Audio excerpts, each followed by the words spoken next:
Good morning বন্ধুরা। সকাল সকাল আজকে বাড়িতে 10 প্রহরার মা মনসার পুজোটা হলো, বাবাই পুজোটা করলো। আর এখানে ঠাকুরতলায় আমরা সব বয়ে নিয়ে এসেছি ঠাকুরের ফল মিষ্টি সব কিছু যা যা পুজোর লাগে সেগুলো এনে দিয়েছি।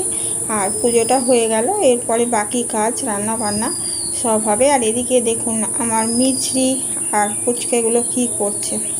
এই দেখুন মিছরি এখানে বালি তুলে ওখানে ঢুকে শুয়ে আছে বালির ভেতরে। সবগুলো তুই খাবি নাকি? না, ওকে দে, ওকে দে।